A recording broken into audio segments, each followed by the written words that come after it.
เข้าสู่ในเทศกาลวัยหนุ่มยูวัยดี2019ข้าพเจ้ายูแก้วเซซลินหรือวันลุลีข้าพเจ้านางพลมาลีจิตปัญญาลวนกขอเสียงร้องขอเสียงเนี่ยจากบ้านเดี๋ยวดูทางนี้พร้อมแล้ว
เนาะขอเซ็กเสียงคนอีกหน่อยหนึ่งเซ็กเสียงอีกแล้วดูฟ้าเอ้ยแสงนี้อ่อนทั้งทีนะ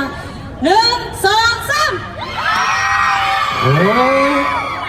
จิ๊บจ้อยนี่นะขอเสียงคนฟังนี้จะใส่เสียงดังโอ้สงสัยพวกเจ้ามักซื้อเลขเนาะเดี๋ยว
อีวา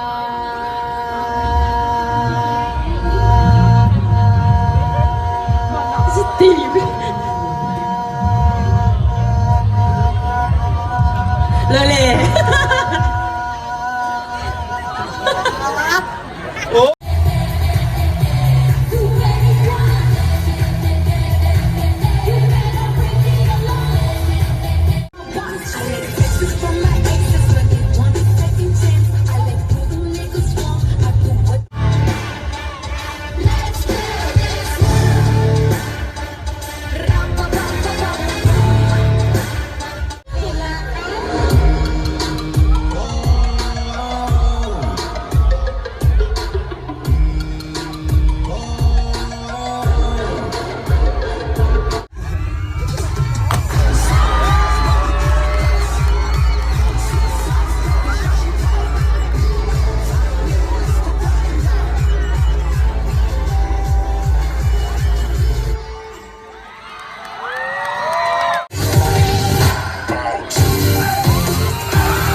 สามกันได้ไหม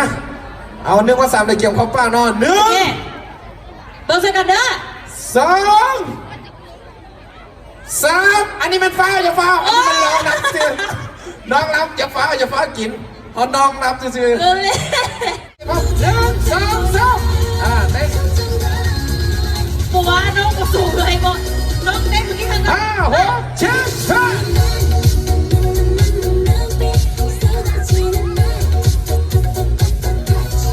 วันป๊อปปูล่าโหวตจาก Facebook แชร์ได้แก่ทีม ใจแก่ทีมไหน ทีมไหน ทีม ได้แก่ทีม Star Shine อยากให้น้องๆได้รับเด็กบนทุกคนเลย เศร้า ได้ป๊อปปูล่าโหวตเท่าแก่น้อยได้แก่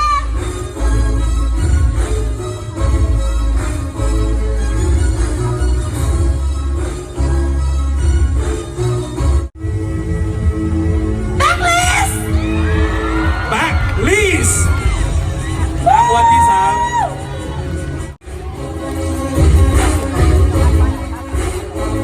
ทีมไอควิก ขอเรียนเชิญนายควีนนะขึ้นมาอัพรางวัลทางด้านเชิงเวทีกันเลยกันเด้อ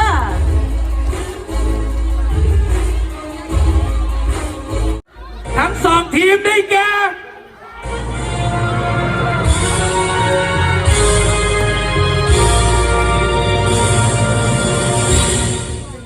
เซเว่นไนท์